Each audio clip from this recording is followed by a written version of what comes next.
Hey guys, welcome to our channel. இன்னைக்கு வீடியோவில் நம்ம என்ன டாபிக் பற்றி பார்க்க போகிறோன்னா, நீங்கள் விரும்பக்கூடிய குறிப்பிட்ட பர்சன் உங்ககிட்ட பேச மாட்டேங்கிறாங்க, ஏதோ ஒரு கோவத்தில் இருக்காங்க, உங்களை அவாய்ட் பண்ணுற மாதிரி இருக்கு. நீங்கள் அவங்கக்கிட்ட பேச ட்ரை பண்ணாலுமே என்கிட்ட இனிமேல் பேசாத, உங்ககிட்ட பேசுகிறதுக்கு எனக்கு விருப்பம் இல்லைன்னு சொல்லிட்டு உங்களை பிளாக் பண்ணிட்டாங்க, உங்களை ரொம்ப ஹர்ட் பண்ணிட்டாங்க. இந்த மாதிரி சுச்சுவேஷனில் நீங்கள் இருக்கீங்க அப்படின்னா, எப்பேற்பட்ட கடும் கோபத்தில் இருக்கக்கூடிய நபர்களையும் ஒரே இரவில் ஆட்டோமேட்டிக்காக தேடி உங்ககிட்ட பேச வைக்கும் இந்த மெத்தடு.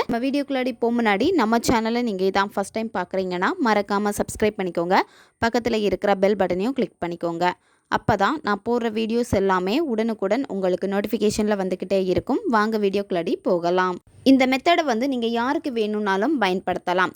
உங்ககிட்ட நல்லா பேசிகிட்டு இருந்த பர்சன் சடனாக பேச மாட்டேங்கிறாங்க, உங்களுக்கு கால் பண்ணியிருப்பாங்க, மெசேஜ் பண்ணியிருப்பாங்க, உங்களுக்கு ரொம்ப இம்பார்ட்டன்ட் கொடுத்துருப்பாங்க, சில காரணத்தை சொல்லி உங்களை அவாய்ட் பண்ணுறாங்க.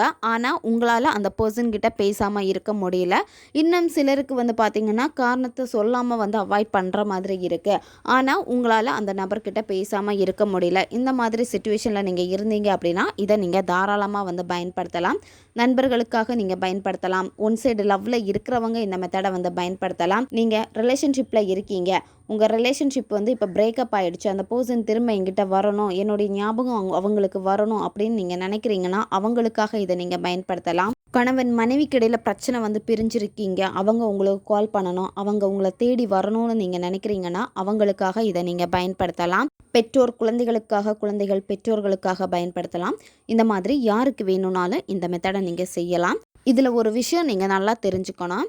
யாருன்னே தெரியாத ஒரு நபருக்காக இந்த மெத்தடை செஞ்சிங்கன்னா வேலை செய்யாது.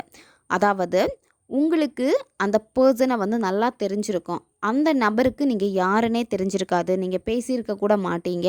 இந்த பர்சனுக்காக நான் பயன்படுத்தலாமான்னு கேட்டால் இது உங்களுக்கு வேலை செய்யாது. ஆல்ரெடி நீங்கள் பேசியிருக்கணும், நீங்கள் யாருன்னு அவங்களுக்கு கொஞ்சம் ஞாபகம் இருந்தாலே போதும், இது உங்களுக்கு வேலை செய்யும். மற்றபடி அந்த பர்சனுக்கு நீங்கள் யாருன்னே தெரியாது அப்படின்னா இது உங்களுக்கு வேலை செய்யாது. இந்த மெத்தடை நீங்கள் எந்த இடையில ஸ்டார்ட் பண்ணணும் அப்படின்னா, நீங்கள் இந்த மெத்தடை வியாழக்கிழமையில ஸ்டார்ட் பண்ணணும். அப்படி இல்லைனா இந்த மெத்தடை நீங்கள் ஞாயிற்றுக்கிழமை அன்னைக்கு ஸ்டார்ட் பண்ணணும். எந்த நேரத்தில் இந்த மெத்தடை நீங்கள் செய்யணும் அப்படின்னா, நீங்கள் நைட்டு 10 மணிலேருந்து 12 மணி இந்த இடைப்பட்ட நேரத்துக்குள்ளாடி தான் இந்த மெத்தடை நீங்கள் செய்யணும். குளிச்சு முடிச்சுட்டு தான் இந்த மெத்தடை நீங்கள் செய்யணும். நான்வெஜ் சாப்பிட்டுட்டு இந்த மெத்தடை நீங்கள் செய்யக்கூடாது. பெண்கள் தீட்டு சமயத்தில் இந்த மெத்தடை செய்யக்கூடாது. இந்த மெத்தடில் உங்களுக்கு தேவைப்படுறது அந்த நபருடைய ஃபோட்டோ உங்களுக்கு தேவைப்படும். கண்டிப்பாக ஃபோட்டோ உங்களுக்கு வேணும். ஃபோட்டோ பாஸ்போர்ட் சைஸில் இருக்கக்கூடிய ஃபோட்டோ பார்த்து எடுத்துக்கோங்க. உங்களுடைய ஃபோட்டோவும் இதில் தேவைப்படும். இதில் 2 ஃபோட்டோவுமே பார்த்திங்கன்னா சம அளவில் தான் இருக்கணும். அதுக்கேற்ற மாதிரி 2 ஃபோட்டோ நீங்கள் எடுத்துக்கோங்க.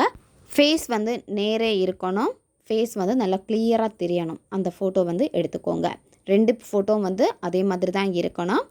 ஃபஸ்ட்டு என்ன பண்ணணும் அப்படின்னா, அமைதியான ஒரு பிளேஸை சூஸ் பண்ணிக்கோங்க. உங்களுடைய பூஜை ரூமில் உட்காந்துட்டு இந்த மெத்தடை செய்யலாம், இல்லை தனி ரூமில் உட்காந்துட்டு இந்த மெத்தடை நீங்கள் செய்யலாம், மொட்டை மாடியில் உட்காந்துட்டு கூட இதை நீங்கள் செய்யலாம். எந்த இடத்துல உட்காந்தா உங்களுக்கு ரொம்ப கம்ஃபர்டபுளாக இருக்குமோ அந்த இடத்த சூஸ் பண்ணிக்கோங்க. அந்த இடம் அமைதியாக இருக்கணும். யாருமே உங்களை டிஸ்டர்ப் பண்ணக்கூடாது. நீங்கள் மேனிஃபெஸ்டேஷன் பண்ண போகிறீங்க அப்படின்னா அதில் உங்களுக்கு முழு கவனம் இருக்கணும். அதனால் அமைதியான ஒரு பிளேஸை நீங்கள் சூஸ் பண்ணிக்கோங்க. உங்களுக்கு முன்னாடி ஒரு தீபம் ஏற்றி வச்சுக்கோங்க. அந்த தீப ஒளியில் உட்காந்துட்டு தான் இதை நீங்கள் செய்யணும். வெறும் தரையில் உட்காரக்கூடாது, ஏதாச்சும் விரிப்பு போட்டு உட்காந்துக்கோங்க. இடது கையில் அந்த நபருடைய ஃபோட்டோவை நீங்கள் வைக்கணும், வலது கையில் உங்களுடைய ஃபோட்டோவை வைக்கணும். வச்சுட்டு நீங்கள் நேரே உட்காந்துக்கோங்க. முதுகு தண்டு நேரே இருக்கணும். மெடிடேஷன் பண்ணுற மாதிரி உட்காந்துக்கோங்க. உட்காந்துட்டு கண்களை மூடிட்டு முதல்ல நீங்கள் என்ன பண்ணணும் அப்படின்னா, அந்த நபர் கூட இருந்த நல்ல நல்ல நிகழ்வுகளை நினச்சி பாருங்கள். ரொம்ப சந்தோஷமாக இருந்திருப்பீங்க அந்த பர்சன் கூட.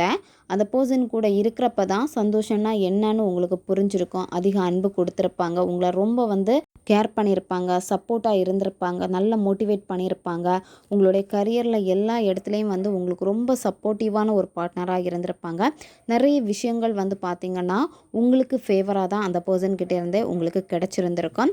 அவங்கக்கிட்ட இருந்த அந்த நல்ல நல்ல மெமரிஸ் எல்லாத்தையுமே நீங்கள் நினச்சி பாருங்கள்.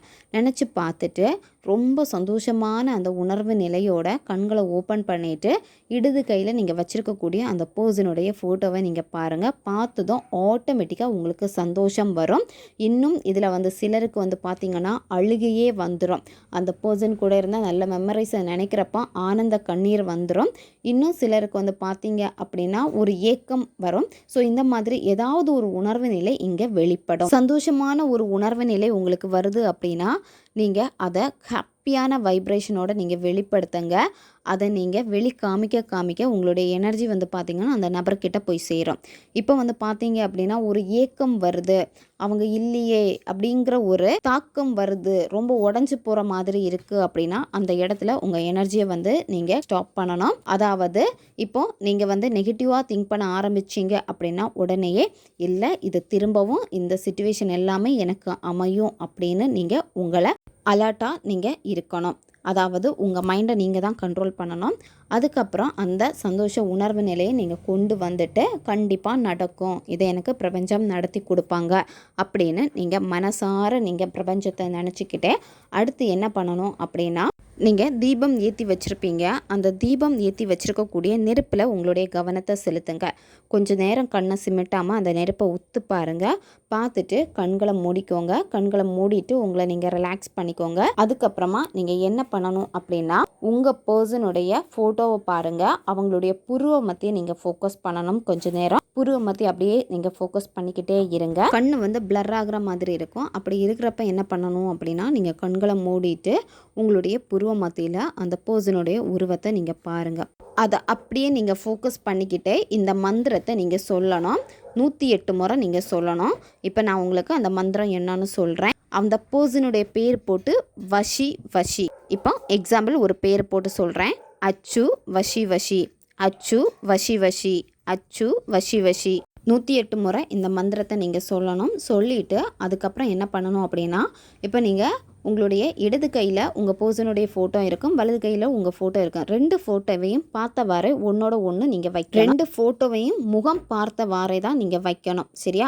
வெளி சைடு பார்க்குறப்ப வந்து ஒயிட் கலரில் இருக்கும், உள்ளாடி தான் 2 ஃபோட்டோவும் வந்து இருக்கும். அந்த மாதிரி தான் வைக்கணும். வச்சுட்டு சிவப்பு கலர் நூல்னால் நீங்கள் கட்டி வச்சுருங்க. கட்டிட்டு இதை வந்து ஒரு பாக்ஸில் போட்டு வச்சுக்கோங்க.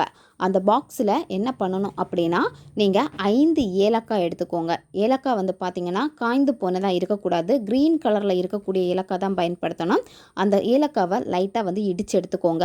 இடித்து எடுத்துட்டு அதை இந்த ஃபோட்டோ வச்சுருக்க பாக்ஸில் போட்டுருங்க. கொஞ்சமாக பச்சை கற்பூரம் போட்டுட்டு நல்லா டைட்டாக வந்து மூடி வச்சுக்கோங்க. அப்படியே இருக்கட்டும், 1 மாதம் அப்படியே இருக்கட்டும். நீங்கள் எடுக்கவே வேண்டாம். எப்பேற்பட்ட நபராக இருந்தாலும் சரி, உங்களை விட்டு எந்த தொலைவில் போயிருந்தாலும் சரி, ஆட்டோமேட்டிக்காக உங்களை தேடி வருவாங்க. உங்களை பற்றின நல்ல எண்ணங்களை அவங்களுக்கு ஞாபகப்படுத்திக்கிட்டே இருக்கும். அதாவது நீங்கள் அவங்க கூட இருந்த நல்ல நல்ல மெமரிஸ் எல்லாமே அவங்களுக்கு ஞாபகம் வந்துக்கிட்டே இருக்கும். உங்களை வந்து மிஸ் பண்ணுவாங்க, ஒரு மிஸ்ஸிங் ஃபீலை வந்து உணர்வாங்க. அவங்களால உங்ககிட்ட பேசாமல் இருக்க முடியாது, அவங்களே ஆட்டோமேட்டிக்காக வந்து பேசுவாங்க. நீங்கள் எக்காரணத்தை கொண்டும் அந்த பர்சன் உங்ககிட்ட வந்து பேசினதுக்கப்புறமா இந்த மாதிரி ஒரு மேனிஃபெஸ்டேஷன் பண்ணியிருக்கேன்னு நீங்கள் சொல்லவே கூடாது. அந்த மாதிரி சொன்னீங்க அப்படின்னா திரும்ப அந்த பர்சன் உங்களை விட்டு போயிடுவாங்க. அது மட்டும் இல்லாமல் எகெயின் நீங்கள் இதே மாதிரி மேனிஃபெஸ்டேஷன் பண்ணுறப்போ அந்த பர்சனுக்கு உங்கள் தாட் வருது அப்படின்னா அவங்களே இதில் தெரிஞ்சிருவாங்க. இந்த மாதிரி ஏதோ நீங்கள் செய்கிறீங்க அப்படின்னு சொல்லிட்டு அந்த எனர்ஜியை வந்து அவங்களால கட் பண்ண முடியும். அதனால் எக்காரணத்தை கொண்டும் அவங்கக்கிட்ட இதை நீங்கள் சொல்லவே கூடாது. ஒவ்வொரு நாளுமே இந்த பாக்ஸை கையில் எடுத்து வச்சுட்டு 10 மணிலேருந்து 12 மணி இந்த இடைப்பட்ட நேரத்துக்குள்ளாடி இந்த மந்திரத்தை டெய்லி நீங்கள் 108 முறை சொல்லணும். 1 மாதம் கண்டினியூவாக நீங்கள் ஃபாலோ பண்ணணும். ஃபஸ்ட்டு நாள் மட்டும்தான் இந்த முறைகளை நீங்கள் செய்வீங்க. அதுக்கப்புறமா டெய்லி அந்த பாக்ஸை கையில் வச்சுட்டு நீங்கள் அந்த மந்திரம் மட்டும் நீங்கள் சொன்னால் போதும். ஒவ்வொரு நாளுமே நீங்கள் கண்டினியூவாக நீங்கள் சொல்லிக்கிட்டே வரணும். இடையில பெண்கள் தீட்டு சமயத்தில் வந்து பார்த்தீங்கன்னா அந்த டேஸை மட்டும் நீங்கள் விட்டுருங்க. அதுக்கப்புறமா நீங்கள் ஸ்டார்ட் பண்ணுறப்போ ஓல்டு கவுண்டிங்லேருந்து கண்டினியூவாக நீங்கள் ஃபாலோ பண்ணிக்கிட்டே வாங்க. 1 மாதம் முடித்ததுக்கப்புறமா நீங்கள் என்ன பண்ணணும் அப்படின்னா அந்த ஃபோட்டோவை மட்டும் நீங்கள் எடுத்து வச்சுக்கோங்க. அதில் வச்சுருக்கக்கூடிய அந்த திங்ஸை வந்து நீங்கள் என்ன பண்ணணும் அப்படின்னா நெருப்பில் போட்டுருங்க. ஓகே காய்ஸ், தேவைப்படுறவங்க இதை பயன்படுத்தி பாருங்கள். நம்ம சேனல் உங்களுக்கு பிடிச்சிருக்குன்னா மறக்காமல் சப்ஸ்கிரைப் பண்ணிக்கோங்க. வீடியோவை தேவைப்படுற உங்கள் ஃப்ரெண்ட்ஸுக்கும் மறக்காமல் ஷேர் பண்ணுங்கள்.